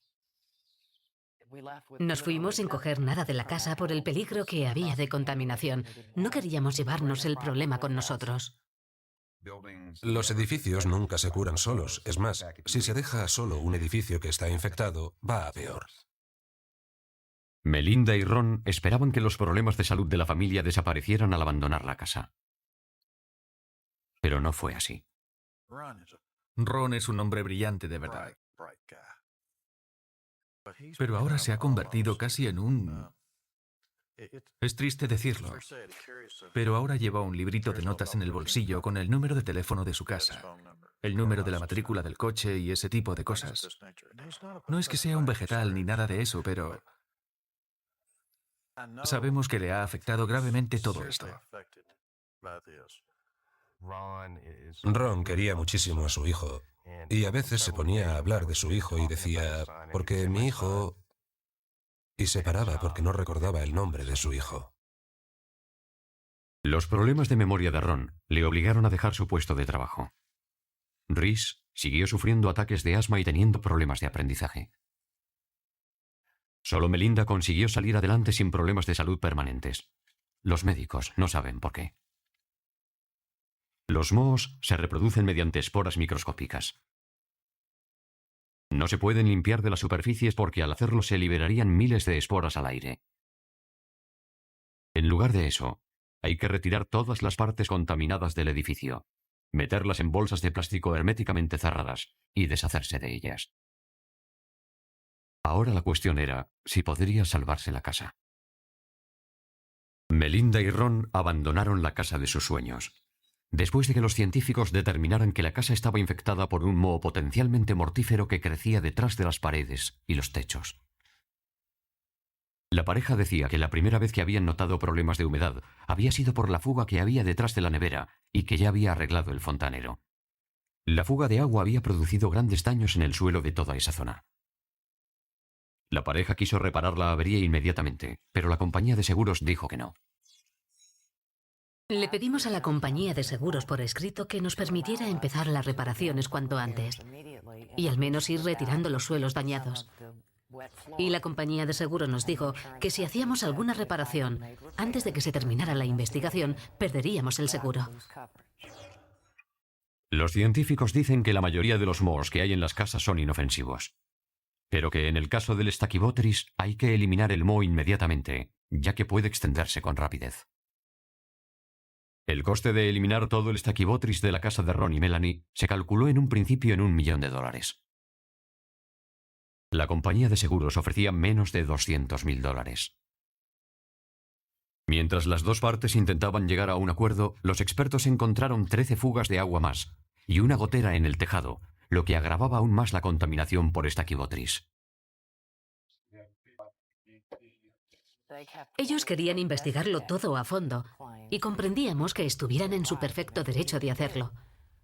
Pero el problema era que no nos permitían empezar de una vez con las obras. Las investigaciones y las disputas por establecer una cantidad se prolongaron durante 2 años. Para entonces, los expertos habían determinado que la casa y todo su contenido estaban tan contaminados que ya no había reparación posible.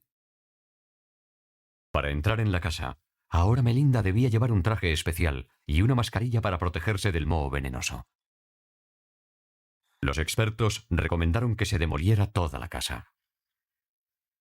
Melinda y Ron presentaron una demanda contra la compañía de seguros por la pérdida de su propiedad. Lo último que habríamos deseado era demandar a nuestra compañía de seguros, pero al final no tuvimos más remedio que hacerlo. En la demanda se argumentaba que la compañía aseguradora conocía, o debería haber conocido, los graves riesgos que conllevan las demoras en las obras y reparaciones por fugas de agua en viviendas y edificios. El doctor Michael Gray atiende a más de 150 pacientes al año que padecen intoxicación por mohos venenosos. Dimos por probado que Ron Allison había resultado gravemente afectado por las micotoxinas a las que estaba expuesto por la atmósfera que respiraba en su propia vivienda. Además de los informes de los médicos, la defensa de Ron presentó estudios epidemiológicos que demostraban la relación entre la tricoticina, la toxina que se encuentra en el moho del Stachybotrys, y las funciones cerebrales. Yo estaba convencido de que teníamos pruebas científicas suficientes como para presentarlas ante un jurado. Sí. Ron y Melinda pedían a la compañía aseguradora el valor de la pérdida de su casa y del terreno. $6 millones.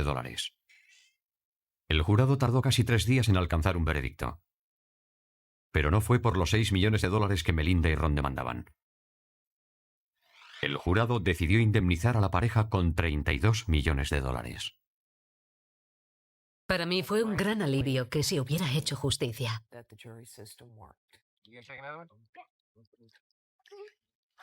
Fue una gran satisfacción. No queríamos que quedaran impunes por lo que habían hecho.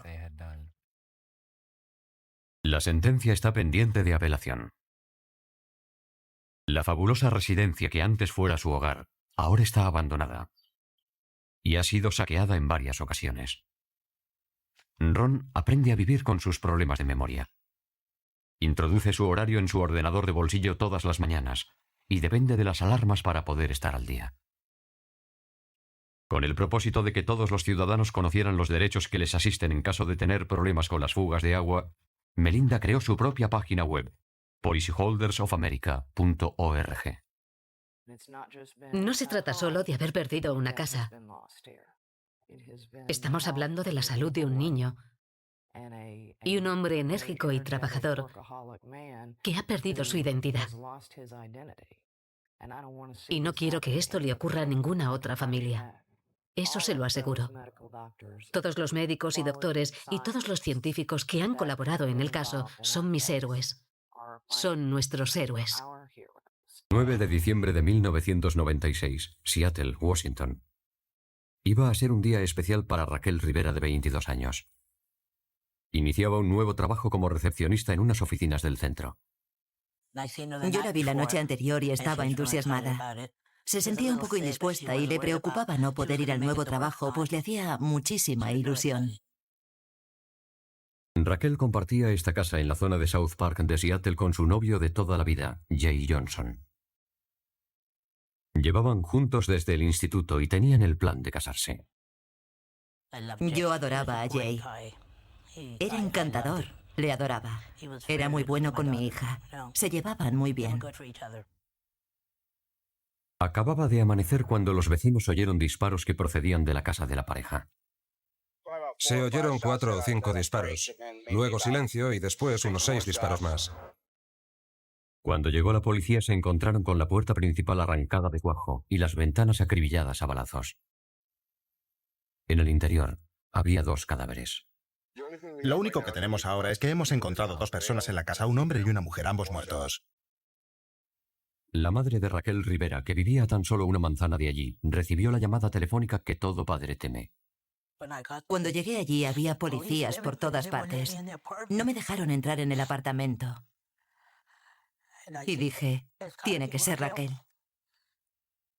Los cuerpos fueron identificados como los de Raquel y Jay. El perro de la pareja, Chef, un labrador de 6 meses, también recibió un disparo. Me asomé por una esquina y vi al perro apoyado en la pared. Era evidente que tenía dolores. Estaba gimiendo. Había manchas de sangre en la puerta que el perro había extendido por toda la pared. Dije, fuera de aquí todos, que vengan los de protección de animales y se lleven al perro. En este caso concreto, podría decirse que se trataba del perro más gravemente herido que habíamos visto jamás. Bastaba con ver su cara. Había recibido un disparo frontal que le había destrozado la nariz. Por desgracia, a pesar de haber sido operado de urgencia, el perro murió. Se le realizó la autopsia, la cual reveló que el perro había recibido 2 disparos, un disparo no mortal en el lomo y una bala que le atravesó el hocico. Era como si hubiese chocado de frente contra un camión, contra el parachoques de un camión, porque así eran las heridas que le habían producido las balas o traumatismos que tenía en el hocico y en la cara. Esta prueba reveló a los investigadores de homicidios que los asesinos andaban buscando algo. Habían abierto las cómodas, habían sacado todos los cajones y habían puesto la cama patas arriba. De modo que los asesinos querían encontrar algo, no solo eliminar a los testigos que había allí dentro. Buscaban algo. Lo habían hecho sin la menor delicadeza. Fue un ataque a lo bestia. Dispararon al perro y a sus amos. El señor Johnson recibió varios disparos en las piernas, cosa que indicaba que alguien había intentado arrancarle información. El forense describió más tarde los asesinatos como ejecuciones. Todos los vecinos se preguntaban quién había podido matar a esa joven pareja que no tenía enemigos conocidos. Las únicas pistas del asesinato de Jay Johnson y Raquel Rivera eran una huella de zapato en la puerta principal y algunos casquillos de un arma de 9 milímetros. Había manchas de sangre en las paredes, en el suelo y en el interior de la puerta principal. La policía descubrió que un chico de 15 años que vivía en un edificio de apartamentos al otro lado de la calle había visto el tiroteo. El joven describió a los asesinos como hombres samoanos vestidos de negro. Dijo que eran muy altos y que uno llevaba la cara tapada con un pañuelo. El chico contó que 2 hombres abrieron a patadas la puerta principal, dispararon contra el perro y entraron en la casa. El testigo ya no pudo ver más, pero oyó los disparos. Vio al perro, oyó 2 disparos y luego oyó ladridos y los gemidos del perro pidiendo ayuda. El chico dijo que los hombres se fueron 10 minutos más tarde en un Camaro rojo conducido por un tercer samoano. La policía sospechaba que los hombres formaban parte de una banda local, los Mad Pack. Hay un gran número de samoanos en Seattle. Son muy buenos ciudadanos y muy trabajadores. Pero en todos los grupos hay criminales y en la banda de los Mad Pack estaban los peores elementos. Eran una banda en el peor sentido de la palabra. 3 días antes, en el barrio chino de Seattle se había producido un tiroteo similar. La víctima Johnny Paik sobrevivió al ataque. Se trataba de un samoano sentado en un coche rojo. Un samoano muy alto. Los casquillos del tiroteo del barrio chino se compararon con los encontrados en la casa de Jay y Raquel, y coincidían. La policía se puso entonces a registrar la ciudad en busca de cualquier samoano al volante de un Camaro rojo. Sorprendentemente, no tuvieron que ir muy lejos. La tarde siguiente al asesinato de Jay y Raquel, la policía vio un Camaro rojo que pasaba muy despacio por delante del lugar del crimen.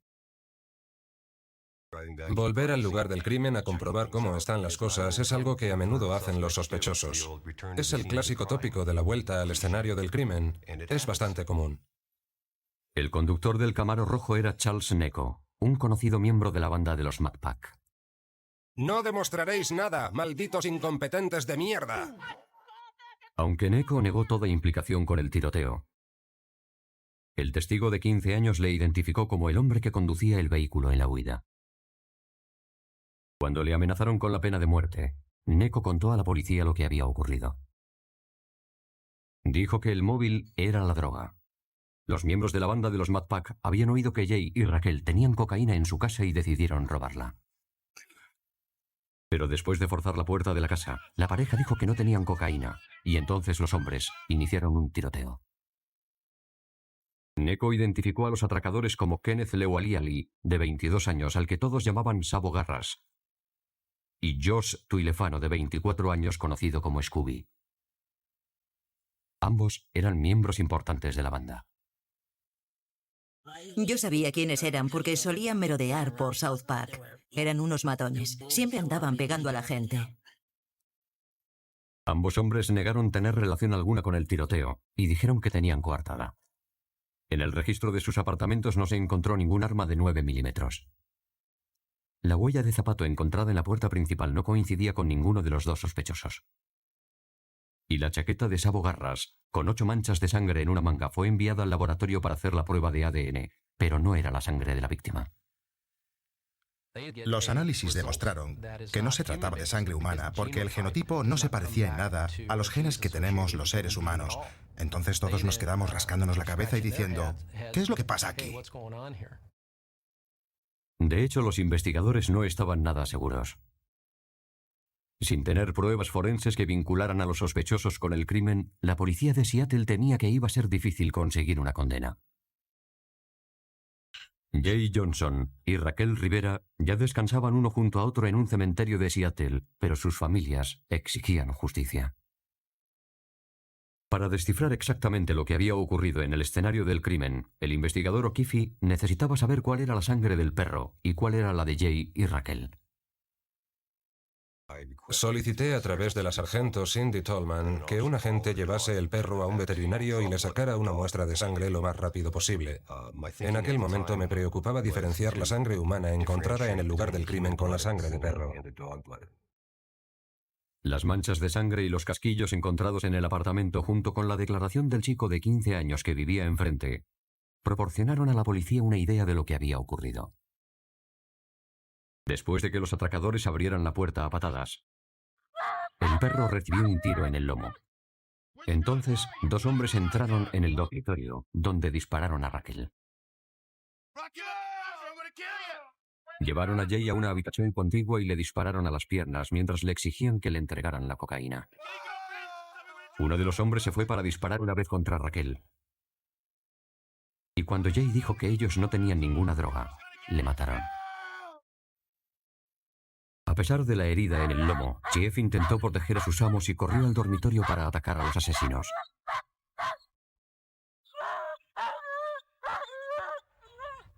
Pero ¿por qué no había sangre en la ropa de los sospechosos? Los investigadores decían que tanto Jay como Raquel recibieron los tiros a distancia y que llevaban pijama y camiseta, los cuales absorbieron la sangre. Pero Jeff no llevaba nada que absorbiera la sangre. Era de pelo corto, no tenía pelos largos alrededor del hocico ni en la zona de la cara y el cuello, de modo que cualquier herida grande haría que se derramase mucha sangre porque no se le habría quedado pegado al pelaje del animal. Tenía el pelo muy corto y suave y lo lógico sería que la sangre se derramara. Chef estaba muy cerca de Kenneth cuando le dispararon. Y también sabemos que Chef recibió un disparo en el hocico. La policía por fin había descubierto la posible clave de las misteriosas manchas rojas en la manga derecha de la chaqueta de Sabo Garras. El detective O'Keefe y yo decidimos comprobar si las manchas procedían de una fuente no humana, como por ejemplo un perro. Así que necesitábamos encontrar un laboratorio que hiciera pruebas de ADN en animales. Y buscamos y encontramos un laboratorio en Davis, California, dirigido por la doctora Joy Halverson. La doctora Joy Halverson es una experta en la investigación del pedigrí de los perros de concurso y exposición. Los perros de exposición pueden valer miles de dólares y donde hay dinero suele haber corrupción. Los criadores deshonestos practican algo conocido como cortar camadas, que consiste en mezclar cachorros de raza inferior con cachorros de perros campeones y venderlos a precios inflados. Los compradores entendidos analizan los perfiles de ADN de su nuevo cachorro para confirmar que desciende de un perro de concurso. El ADN de un perro es exactamente igual que el ADN humano. La única diferencia es que utilizamos marcadores diferentes de ADN. Pero en cuanto a sus propiedades químicas y la forma en la que se comportan ante las pruebas, son exactamente iguales. La policía sospechaba que las manchas rojas de la manga de la chaqueta de Sabo Garras procedían de Jeff, el perro de las víctimas. La doctora Halverson cortó un pequeño trozo para realizar la prueba del ADN cromosomático. Se coge un trozo del tejido y se mete en un tubo de ensayo. Y después se añaden varios elementos químicos. Entonces, las células sanguíneas pasan a líquido. Y después se llevan a cabo distintos procedimientos para extraer el ADN. El resultado fue que se trataba de la sangre de un perro. Pero, ¿era la sangre de Chief el perro de las víctimas? La doctora Halverson comparó los marcadores de ADN de la sangre que había en la manga del sospechoso con la muestra de sangre que se le había tomado a Chief durante la autopsia. La coincidencia era absoluta. La sangre de la chaqueta de Sabogarras correspondía a Chief. El fiscal Tim Bradshaw sabía que iba a tener que hacer frente a los abogados defensores. No podíamos encontrar ningún otro caso de homicidio en todo el país en el que se hubiera admitido como prueba el ADN de un perro. Los abogados defensores no solo rechazaron el ADN de un perro como prueba, sino que la describieron como una burla y predijeron que sus clientes iban a salir libres. Los dos miembros de la banda acusados de matar a Jay Johnson y a Raquel Rivera se enfrentaban al cargo de homicidio en primer grado. La fiscalía no solo tenía el testimonio del chico de 15 años que había identificado a los agresores en una rueda de identificación. También una prueba de ADN del perro de las víctimas en la chaqueta de Kenneth Lewaliali. También había cabello en la chaqueta que no era humano. Pero se comparó con el pelo de Chief y resultó ser suyo. No era tan sólido como la prueba del ADN, pero sin duda era algo a favor de la fiscalía. El principal sospechoso, Kenneth Lewaliali, se alteró tanto que hubo que atarle a una silla de ruedas durante las 8 semanas de juicio. Se burló del juez y de su familia y dijo que jamás le condenarían. Cada vez que entrábamos en la sala nos miraba y se reía de nosotros y lanzaba besos cuando entraban chicas. Le odio. Le odio. Los fiscales presentaron su teoría de cómo se habían cometido los asesinatos basándose en la mancha de sangre del perro. Los fiscales sostenían que los sospechosos habían abierto a patadas la puerta de Jay y Raquel. Inmediatamente se les echó el perro encima y le dispararon en el lomo. ¿Dónde está la coca? ¿Dónde está la coca? ¡Vamos, rápido! ¿Dónde está la coca? Dámela ahora mismo. ¡Dámela ahora mismo! Venga, dámela ya. ¡Dámela ya! Después de matar a Raquel y a Jay, Chief de nuevo intentó proteger a sus amos. A Chief le dispararon a quemarropa y su sangre salpicó en la manga derecha de la chaqueta de Ken. Cuando se presentó la prueba de ADN del perro encontrada en la chaqueta de Ken, el juez dictaminó que, legalmente, el ADN de un animal es igual que el de un humano. Si el análisis era el mismo, también valía como prueba. Nos aprovechamos del hecho de que la técnica no difiere de la que utilizamos los forenses en los seres humanos. Y en realidad no tiene nada de innovador. Lo único que es distinto en los perros son los marcadores. Era la primera vez que se presentaba como prueba el ADN de un animal en un caso de homicidio. Kenneth Lewaliali subió al estrado y dijo que tenía una explicación para lo de la sangre del perro en su chaqueta. Dijo a los miembros del jurado que unos días antes de los asesinatos había estado en un club nocturno de Tacoma y se había metido en una pelea con otro hombre que estaba allí, y por eso se manchó de sangre. Eso me brindó la oportunidad de preguntarle si el hombre con el que se peleó le pegó con un perro en la mano, y no supo qué decir.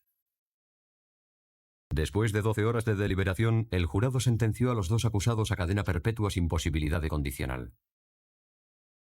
Kenneth Lewaliali se echó a reír cuando oyó el veredicto.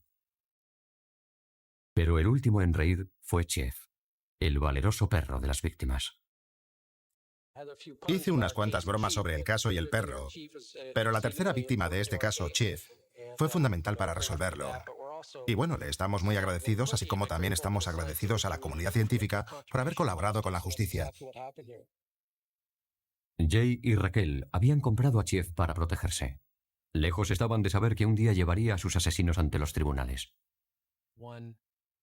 La única prueba, la única víctima que nunca pudo hablar, tal vez proporcionó el testimonio más elocuente, porque fue el perfil de su ADN lo que confirmó la culpabilidad del acusado.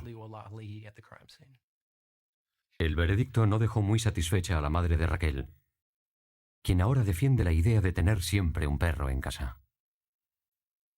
Su única hija, a la que crió ella sola, murió sin motivo alguno, dejando un tremendo vacío en su vida que la justicia no puede llenar. Estábamos muy unidas. Nos teníamos la una a la otra. Lo que descubrí sobre este caso es que todo ser vivo tiene un ADN. Ahora los detectives utilizan las pruebas de ADN de una forma que era inimaginable hace 10 años. Las plantas tienen ADN, los animales tienen ADN, ahora todos los animales domésticos tienen su propio banco de datos de ADN. El Departamento del Interior tiene un laboratorio en el que se analiza el ADN de especies salvajes.